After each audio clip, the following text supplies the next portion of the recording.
Wayanad vision ചാനലിൻ്റെ പ്രത്യേക തെരഞ്ഞെടുപ്പ് പരിപാടി നാട്ടുപോരാട്ടത്തിലേക്ക് സ്വാഗതം. ലോക് താന്ത്രിക് ജനതാദൾ സംസ്ഥാന അധ്യക്ഷൻ MV ശ്രേയംസ് കുമാർ MP ആണ് നമ്മുടെ ഇന്നത്തെ അതിഥി. MLA എന്ന നിലയിലും ഒരു രാജ്യസഭാ പ്രതിനിധി എന്ന നിലയിലും ഇപ്പോൾ നമ്മുടെ മുന്നിൽ അദ്ദേഹമുണ്ട്. അദ്ദേഹത്തിൻ്റെ അനുഭവങ്ങൾ, രാഷ്ട്രീയമായ അഭിപ്രായങ്ങൾ, ഈ തെരഞ്ഞെടുപ്പുമായി ബന്ധപ്പെട്ട വിശേഷങ്ങൾ, ഇവയെല്ലാം നമുക്ക് ചർച്ച ചെയ്യാനുള്ളൊരു അവസരമാണ്. ശരിക്കും അദ്ദേഹത്തെ പരിചയപ്പെടുത്തുന്നതിൽ കുറച്ചുകൂടി ഒരു വിശേഷങ്ങൾ ആവാമെന്ന് തോന്നുന്നു. ഈ ഒരു ന്യൂജൻ സ്വഭാവത്തോടു കൂടി കാര്യങ്ങളെ കാണുകയും രാഷ്ട്രീയത്തെ ആ നിലയിൽ തന്നെ പരിശോധിക്കാൻ തയ്യാറാവുകയും ആക്ട് ചെയ്യുകയൊക്കെ ചെയ്യുന്ന ഒരു ക്യാരക്ടറിനുടമയാണ്. ഇപ്പം നമ്മളുടെ കൽപ്പറ്റ നിയോജകമണ്ഡലത്തിൽ ഒരു ടൈമിൽ MLA ആയിരുന്ന അദ്ദേഹം നിയമസഭയിലും ആ രീതിയിൽ തന്നെയാണ് പൊതുപ്രവർത്തനം കാഴ്ചവെച്ചത് എന്ന് നമുക്കറിയാം. അപ്പോൾ അദ്ദേഹം പുതിയ ഉത്തരവാദിത്തങ്ങൾ ഏറ്റെടുത്ത ഒരു ഘട്ടത്തിലാണ് നമ്മോട് സംസാരിക്കുന്നത്. വയനാട്ടുകാരനാണ് അദ്ദേഹം പൂർണ്ണമായെങ്കിലും ഇപ്പോൾ സമീപകാലത്ത് പലപ്പോഴും ഇവിടെ അപ്രാപ്യനാകുന്ന ഒരു സാഹചര്യമാണുള്ളത്. പുതിയ സാഹചര്യങ്ങൾ, പുതിയ ഉത്തരവാദിത്തങ്ങൾ അദ്ദേഹം അതിലാണ് ഇപ്പോൾ ഉള്ളത്. അപ്പോൾ നമുക്ക് ഈ തെരഞ്ഞെടുപ്പ് വിശേഷങ്ങൾ കൊണ്ട് ഇപ്പോഴത്തെ രാഷ്ട്രീയ കാലാവസ്ഥ എന്നിവയൊക്കെ ചോദിക്കാം. ഒപ്പം അദ്ദേഹത്തിൻ്റെ വ്യക്തിപരമായ വിശേഷങ്ങളും കൂടി അറിയാൻ നമുക്ക് ഈ അവസരം ഉപയോഗിക്കാം. നമസ്കാരം. ഈ പരിപാടിയിലേക്ക് സാർ, ഇപ്പം നമ്മൾ ഈ തെരഞ്ഞെടുപ്പ് നടക്കുകയാണ്. സാറിൻ്റെ അച്ഛൻ്റെ വിയോഗം സൃഷ്ടിച്ചതിന് ശേഷമുള്ള ഒരു ആദ്യത്തെ പൊതു തെരഞ്ഞെടുപ്പാണ്. അല്ലെങ്കിൽ കഴിഞ്ഞ കുറേ കാലമായിട്ട് ഈ പൊതുരംഗത്ത് പ്രവർത്തിക്കുന്ന സമയത്തെല്ലാം അച്ഛൻ്റെ ഒരു സാന്നിധ്യം കൂടെ ഉണ്ടാവുമായിരുന്നു. എങ്ങനെയാണ് അത് ഫീൽ ചെയ്യുന്നത്? ആ ഒരു വലിയ വാക്യൂം തന്നെയാണ്. ഒരു അദൃശ്യ സാന്നിധ്യം ഉണ്ട്.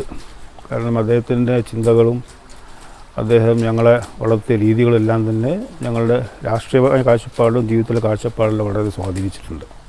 അതെന്നും അദ്ദേഹം മനസ്സിൽ ജീവിക്കുന്നു എന്നുള്ളതാണ്. അതാണല്ലോ പ്രധാനം. ഫിസിക്കൽ പ്രസൻസ് ഇല്ല. ആ ഒരു വലിയൊരു വിടവ് തന്നെയാണ്, ഒരു സംശയമില്ല ആ കാര്യത്തിൽ. പക്ഷേ ജീവിതത്തിൻ്റെ യാഥാർത്ഥ്യം എന്ന് പറഞ്ഞാൽ ജനിച്ചാൽ നമ്മൾ മരിക്കുന്നുള്ളതാണ്. അത് ആക്സെപ്റ്റ് ചെയ്യാൻ ഞങ്ങൾ പഠിപ്പിച്ചിട്ടുണ്ട്. അത് ആക്സെപ്റ്റ് ചെയ്ത് മുന്നോട്ട് പോവുക എന്നുള്ളതാണ്.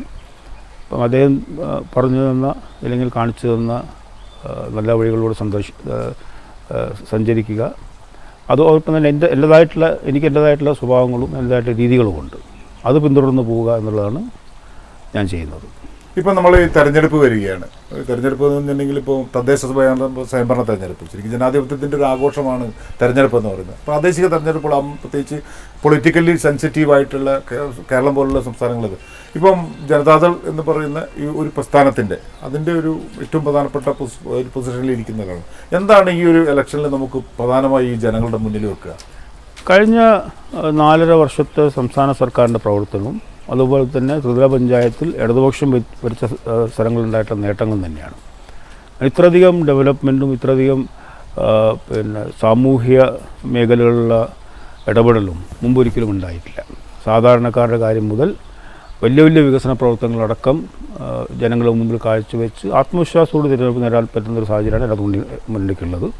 വയനാട്ടും അതുപോലെ തന്നെ വയനാട്ടിൻ്റെ സമഗ്ര വികസനത്തിന് വേണ്ടിയിട്ടും വയനാട്ടിൻ്റെ പിന്നോക്കാവസ്ഥ പരിഹരിക്കുന്നതിലെല്ലാം തന്നെ ഞങ്ങളെല്ലാവരും ഞങ്ങളായിട്ടുള്ള പങ്കുവഹിച്ചിട്ടുണ്ട്. അപ്പോൾ ആ കാര്യങ്ങൾ മുൻനിർത്തിയാണ് ഞങ്ങൾ തെരഞ്ഞെടുപ്പിനെ നേരിടുന്നത്.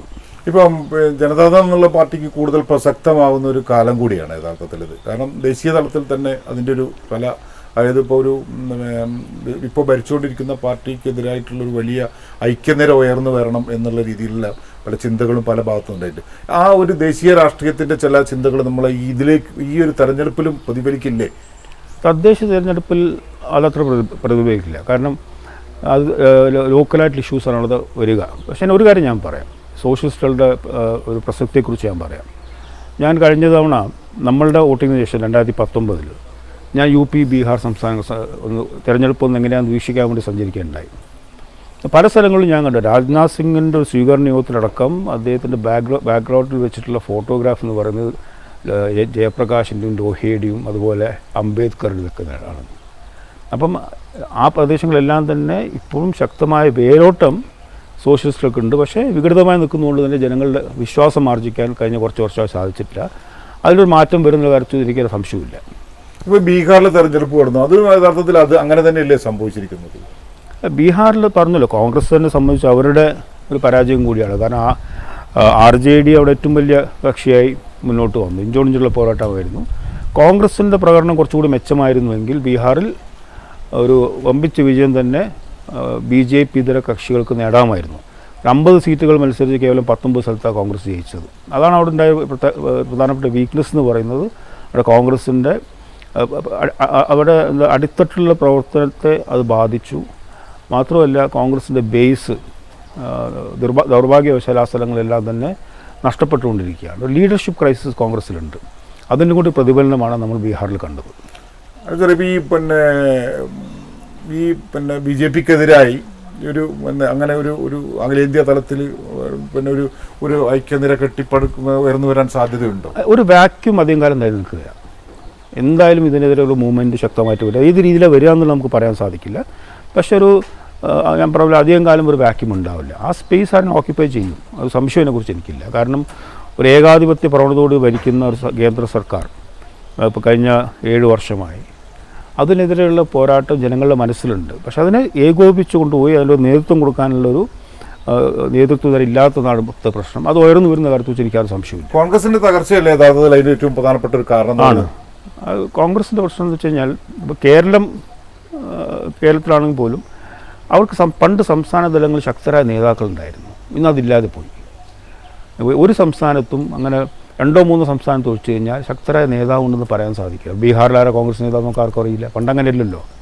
ഒരു നേതൃനിര സംസ്ഥാനങ്ങളുണ്ടായിരുന്നു, അത് മുഴുവൻ ഇല്ലാതെയായി. അതാണ് കോൺഗ്രസിൻ്റെ ഏറ്റവും വലിയ തകർച്ച എന്ന് ഞാൻ വിശ്വസിക്കുന്നത്. ഈ രാഹുൽ ഗാന്ധി മാറി നിൽക്കുന്നതൊക്കെ ഈ ദേശീയ രാഷ്ട്രീയത്തിൽ ഇപ്പോൾ പ്രാക്ടീസ് ചെയ്യാൻ തുടങ്ങുന്ന ഒരാളെന്നുള്ള നിലയ്ക്ക് എന്താണ് അതിൻ്റെ ഒരു കാരണം എന്നൊക്കെ പറയുന്നത്? യഥാർത്ഥത്തിൽ അവർക്ക് ഫേസ് ചെയ്യാൻ പറ്റാത്തത് കൊണ്ടായിരിക്കുമോ? മറ്റ് പല സംസ്ഥാനങ്ങളിലും നിങ്ങളുടെ പാർട്ടികൾക്ക് അതൊരു റിലക്റ്റന്റ് പൊളിറ്റീഷ്യനാണ് ഒരു പക്ഷേ എന്നെ പോലെ. അതായത് ഒരു സമയത്ത് ഉത്തരവാദിത്തം ഏറ്റെടുത്തു, പരാജയപ്പെട്ടപ്പോൾ അതിന് പിൻവാങ്ങി. പിന്നീട് അദ്ദേഹത്തിന് ഒരു ആത്മവിശ്വാസക്കുറവോ എന്താണെന്ന് എനിക്കറിയില്ല. പക്ഷേ അദ്ദേഹത്തെ ഞാൻ യാദൃച്ഛമായി കണ്ടിരുന്നു കഴിഞ്ഞാണ് വയനാട്ടിൽ വന്നപ്പോൾ. ഞാൻ ഈ കാര്യം പറയുകയുണ്ടായി. ഞാൻ മറുചേരിയിലാണെങ്കിലും ദേശീയ രാഷ്ട്രീയ കാഴ്ചപ്പാടിൻ്റെ അടിസ്ഥാനത്തിൽ പറയേണ്ടത് നിങ്ങൾ ഒരു തീരുമാനമെടുക്കണം. എന്തായാലും ഒന്നുകിൽ നിങ്ങൾ നേരിടൽ വരിക, ഇല്ലെങ്കിൽ വേറെ ആൾക്കാരെ കൊണ്ടുവരിക. ഇങ്ങനെ ഒരു അരക്ഷിതാവസ്ഥ സൃഷ്ടിക്കുന്നത് ശരിയല്ല. അതിൻ്റെ ഒരു പ്രശ്നം കോൺഗ്രസ്സിലുണ്ട്. ഇപ്പോൾ നമ്മളിപ്പോൾ ഇങ്ങോട്ട് വന്നിട്ട് കേരളത്തിലേക്ക് വന്നിട്ടുണ്ടെങ്കിൽ ഇപ്പോൾ ഈ ലെഫ്റ്റ് ഗവൺമെൻറ്റിൻ്റെ അവസാന ഘട്ടങ്ങൾ ഭയങ്കര നിർണായകമായി കൊണ്ടിരിക്കുകയാണ്. ഒരുപാട് നിരന്തരം ആരോപണങ്ങൾ വരുന്നു, പിടിച്ചു നിൽക്കാൻ പോലും കഴിയാത്ത. ഇപ്പോൾ ഏറ്റവും അവസാനം നമ്മളെ പോലീസ് പുതിയ ആക്ടിൻ്റെ ഭേദഗതി പോലും അതിൻ്റെ ഒരു പ്രതിഫലനമായിട്ടാണ് കാണുന്നത്. അതേക്കുറിച്ച് ഞാൻ അവസാനം പറഞ്ഞ കാര്യത്തിൽ ഞാൻ ആദ്യം പറയാം.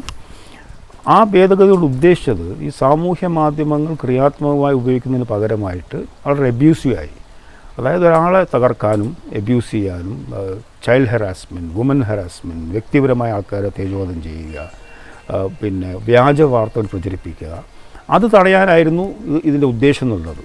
അപ്പോൾ അതിലൊരു വാക്കെന്തോ തെറ്റുപറ്റി എല്ലാ മാധ്യമങ്ങളിൽ നിന്ന് വന്നു, അത് മാറ്റിയല്ലോ, ആ ഓർഡിനൻസ് പിൻവലിക്കാൻ തീരുമാനിച്ചു. പക്ഷേ ഈ സാമൂഹ്യ മാധ്യമങ്ങളിൽ നിന്നുള്ള ക്രിയാത്മക വഴിയല്ല. ഇന്ന് ലോകത്തിൽ പല ആൾക്കാർക്കും വലിയ വലിയ അവസരം ഉണ്ടായിക്കൊടുത്താണ് സാമൂഹ്യ മാധ്യമം എന്ന് പറയുന്നത്. അതിൻ്റെ യൂസേജ് എന്ന് പറയുന്നത് അബ്യൂസ് ആവരുത്. അതൊരു സോഷ്യൽ മീഡിയ എന്നുള്ളൊരു വളരെ ആൻറ്റി സോഷ്യൽ എലമെൻറ്റ്സ് കയറി വന്നിട്ടുള്ള, പ്രത്യേകിച്ച് വ്യാജ വാർത്തയുടെ കാര്യത്തിൽ വലിയ വെല്ലുവിളിയാണ് നേരിടുന്നത്. ഇപ്പം എന്തും മോക്ക് ചെയ്യാം. ഇപ്പോൾ എൻ്റെ പത്രത്തിൻ്റെ മാസ്റ്റർഡ് ഉപയോഗിച്ച് അല്ലെങ്കിൽ ചാനലിൻ്റെ ഉപയോഗിച്ചിട്ട് വാർത്ത പ്രചരിപ്പിക്കുക, എന്താ പറയുക, ചരിത്രബോധമില്ലാതെ കാര്യങ്ങൾ പഠിക്കാതെ ഒരു ഇൻസിഡൻറ്റിൻ്റെ മേലെ അധിക്ഷേപിക്കുക, ഇതെല്ലാം മാറേണ്ട കാലഘട്ടം കഴിഞ്ഞു. ആ ഒരു നിയന്ത്രണമാണ് സർക്കാർ ഉദ്ദേശിച്ചത്, അല്ലാതെ മാധ്യമങ്ങളെ നിയന്ത്രിക്കുക എന്നുള്ളതല്ല.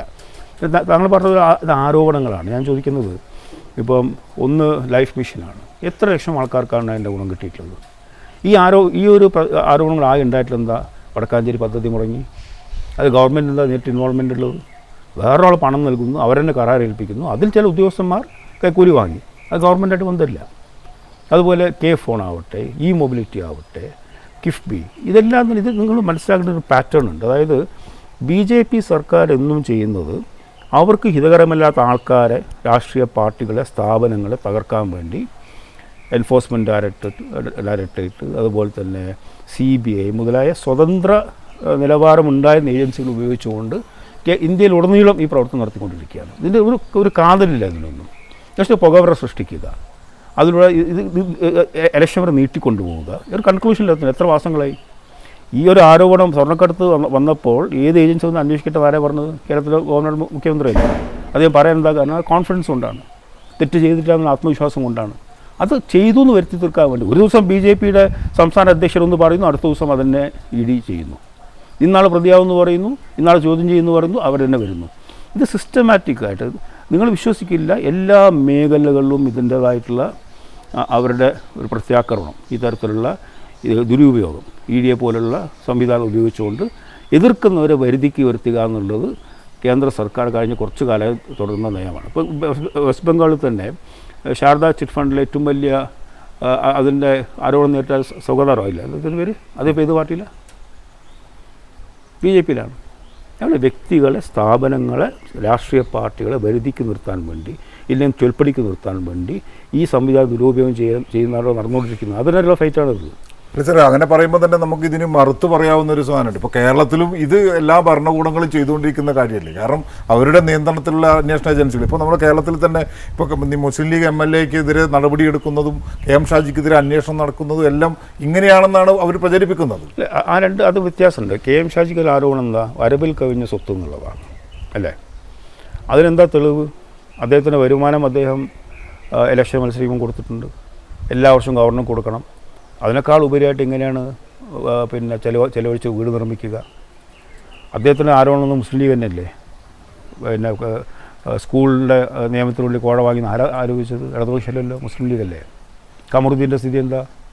അദ്ദേഹം വ്യവസായം തുടങ്ങാമെന്ന് പറഞ്ഞ ആൾക്കാരിൽ നിന്ന് കോടിക്കണക്കിന് രൂപ വാങ്ങി, അത് അന്വേഷിക്കണ്ടേ? ഇതിലെവിടെ ഒരു ഊഹാഭവത്തിൻ്റെ പേരിൽ എവിടെ അന്വേഷണം നിങ്ങൾ പറയും? ഇല്ല. അപ്പം സംസ്ഥാന സർക്കാർ ഏജൻസികൾ ഉപയോഗിക്കുന്നു എന്ന് പറയുന്നത് ശരിയല്ല. ന്യായമായ രീതിയിൽ പരാതി ലഭിക്കും, പരാതി അന്വേഷിക്കുന്നു.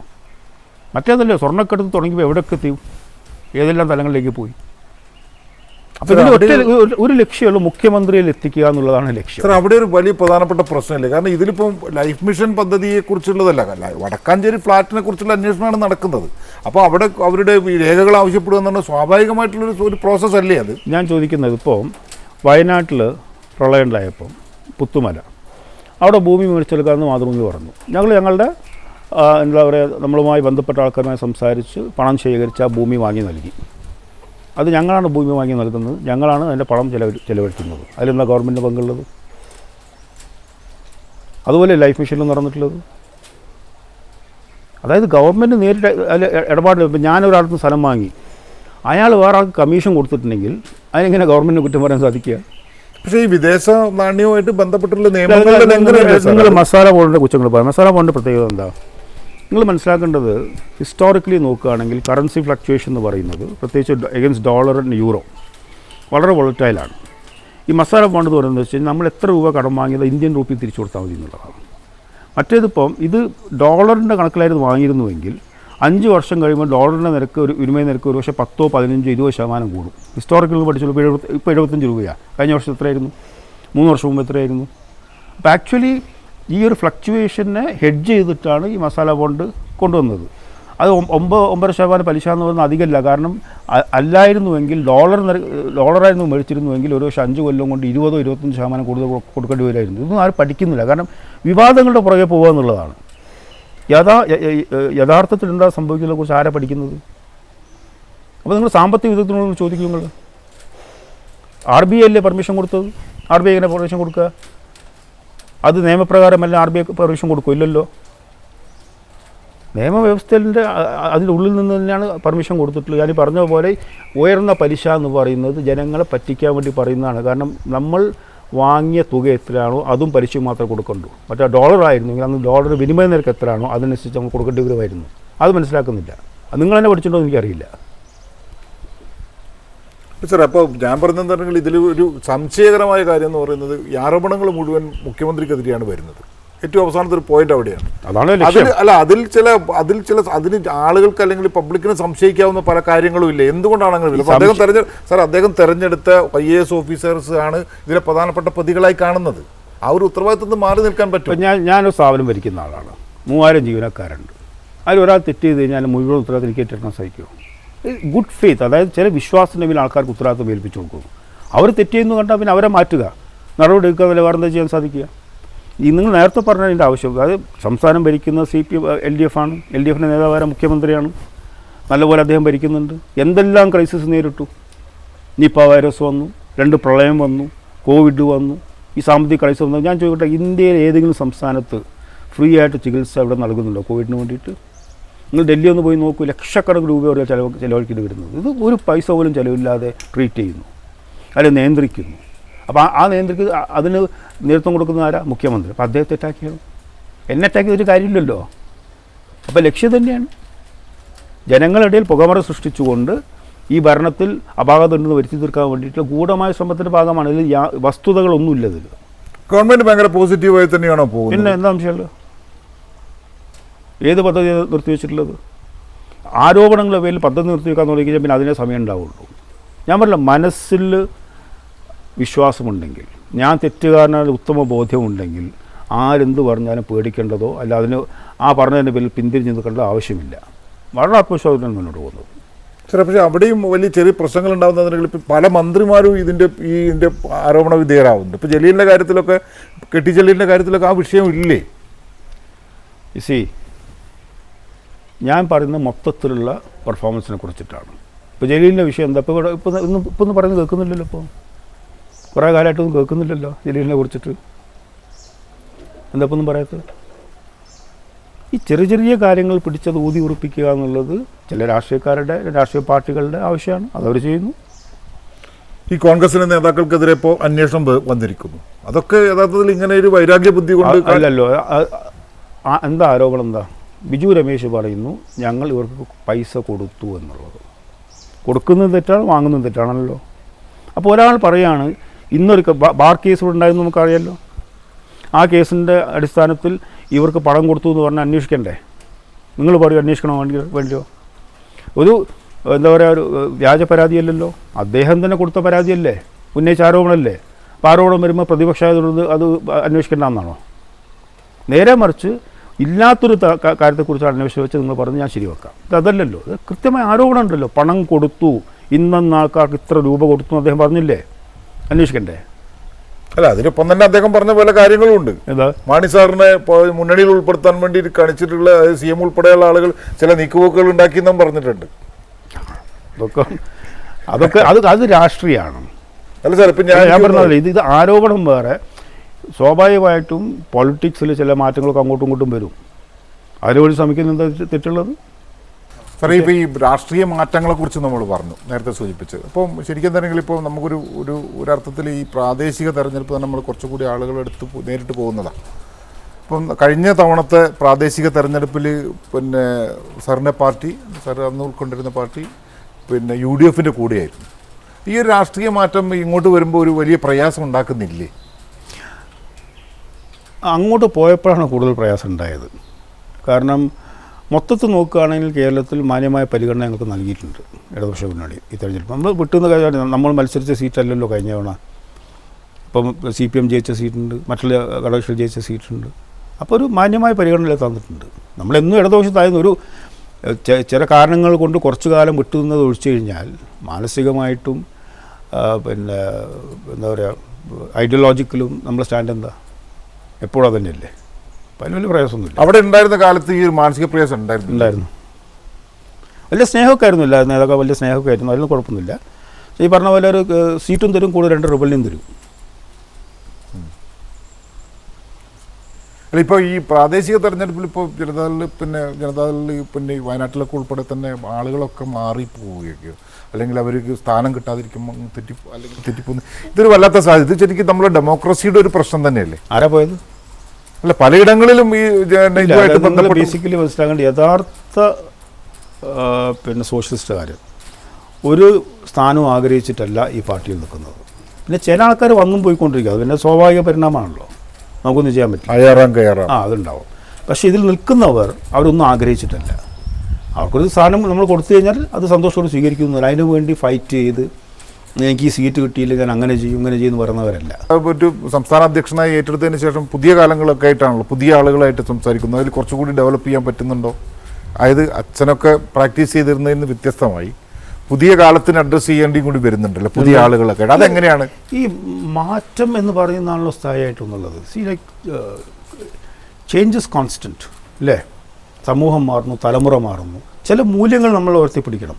അപ്പോൾ അതിന് മാറ്റങ്ങൾ ഉൾക്കൊള്ളാൻ തയ്യാറാവാതെ ഞാൻ മാറില്ല, ഇങ്ങനെയായിരുന്നു ഞാൻ, ഇനിയും ഇങ്ങനെ തന്നെ എന്ന് പറഞ്ഞാൽ ശരിയില്ലല്ലോ. ഇപ്പോൾ പുതിയ ആശയങ്ങൾ ഉൾക്കൊള്ളണം, പുതിയ ആൾക്കാരുടെ ചെറുപ്പക്കാരുടെ അഭിരുചി നമ്മൾ മനസ്സിലാക്കണം, അവരെങ്ങനെയാണ് ചിന്തിക്കുന്നത് നമ്മൾ മനസ്സിലാക്കണം.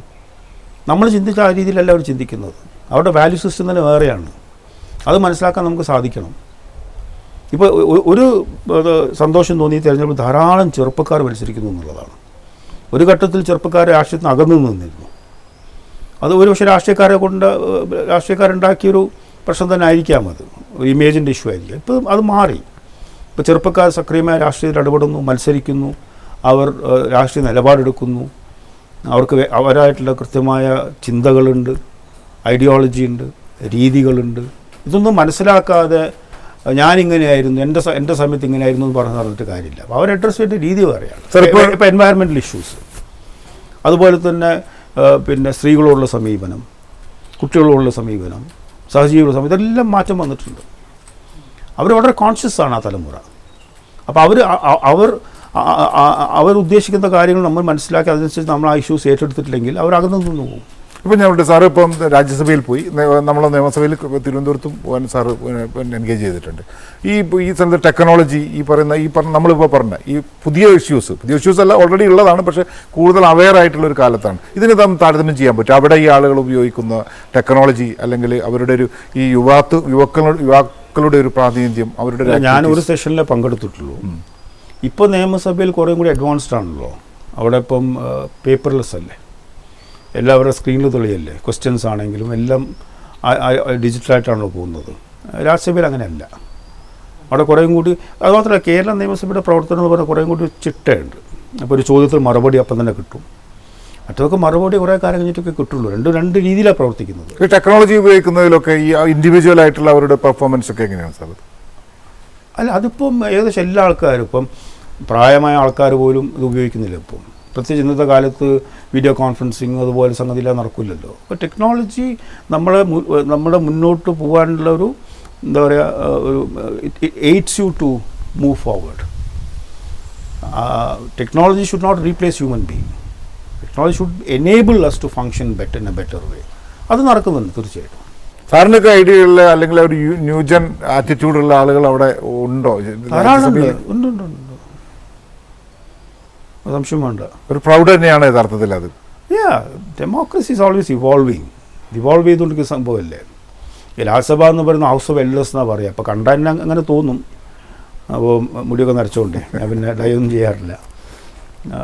അപ്പോൾ അവിടെ താരതമ്യേന പ്രായം കുറഞ്ഞ ഒരാളാണ് ഞാൻ. കുറച്ച് ചെറുപ്പക്കാരവിടെ ഉണ്ട്. അതേപോലെ തന്നെ എക്സ്പീരിയൻസിൻ്റെയും ഒരു വലിയൊരു സ്ഥലമാണ് രാജ്യസഭ എന്ന് പറയുന്നത്. ധാരാളം എന്താ പറയുക, പരിചയസമ്പന്നരായ പയറ്റിത്തെളിഞ്ഞ ധാരാളം ആൾക്കാർ അതിലുണ്ട്. മാത്രമല്ല ക്വാളിറ്റി ഓഫ് സ്പീച്ച്, ചില ആൾക്കാർ സംസാരിക്കുന്നത് വളരെ നല്ല രീതിയിൽ തന്നെ ഇഷ്യൂ കൈകാര്യം ചെയ്യാൻ വേണ്ടി സാധിക്കുന്നുണ്ട്. അതൊക്കെ നമുക്ക് ഒരു പഠിക്കാനുള്ളൊരു അവസരമായിട്ടാണ് ഞാൻ കാണുന്നത്. ഇപ്പോൾ സാറിപ്പോൾ നേരത്തെ പറഞ്ഞ നമ്മൾ ആ പോലീസ് ആക്ടിലേക്ക് അവസാനമായിട്ടുള്ളൊരു ഇതാണ്. ഈ പോലീസ് ആക്ടിൽ പറഞ്ഞു പറഞ്ഞല്ലോ, സാർ ഒരു മീഡിയയുടെ അധിപനും കൂടിയാണ്. സ്വാഭാവികമായിട്ടും ഈ മീഡിയ പ്രവർത്തനത്തിന് ഇത്തരം നിയമങ്ങൾ വലിയ കോംപ്ലിക്കേഷൻ ഉണ്ടാക്കുകയല്ലേ ചെയ്യുന്നത്. കാരണം പലപ്പോഴും ദുരുപയോഗം ചെയ്യപ്പെടുന്നത് ഇത്തരം നിയമങ്ങളാണല്ലോ. അല്ല, ഞാൻ പറഞ്ഞല്ലോ, അതിൽ ഉദ്ദേശിച്ചത് ഈ സോഷ്യൽ മീഡിയയുടെ അബ്യൂസായിരുന്നു. അതിങ്ങനെ തെറ്റിദ്ധരിച്ച് വേറെ രീതിയിൽ വന്നതാണ്. ഈ മാധ്യമ സ്വാതന്ത്ര്യം ആരും കൈയെടുത്തുന്നില്ലല്ലോ. ഇപ്പോൾ നിങ്ങളിപ്പോൾ ഒരു ചാനലിൽ വർക്ക് ചെയ്യുകയാണ്, നിങ്ങൾ എന്നെ ഒന്ന് ഇൻ്റർവ്യൂ ചെയ്യും, നിങ്ങൾക്ക് റെസ്പോൺസിബിലിറ്റി ഉണ്ട് അല്ലേ, നിങ്ങളെ വ്യൂവേഴ്സ് റെസ്പോൺസിബിലിറ്റി അല്ലേ. ഇപ്പോൾ എൻ്റെ സ്ഥാപനം, ഇപ്പോൾ ഞാൻ പറയാം, കേരളത്തിൽ 2.25 കോടി ആൾക്കാരിൽ എൻ്റെ വിവിധ വെർട്ടിക്കൽസ് എത്തുന്നുണ്ട്.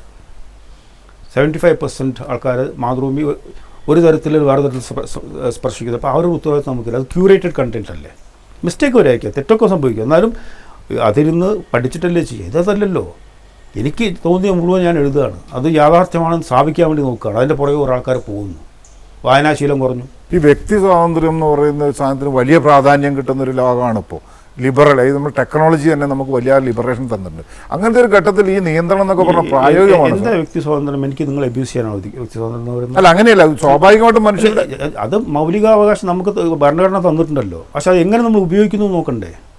എനിക്ക് വ്യക്തി സ്വാതന്ത്ര്യം ഉണ്ട് വെച്ചാൽ എനിക്ക് ആരെയും എന്തും വിളിച്ച് പറയാമോ, എന്തും ചെയ്യാമോ?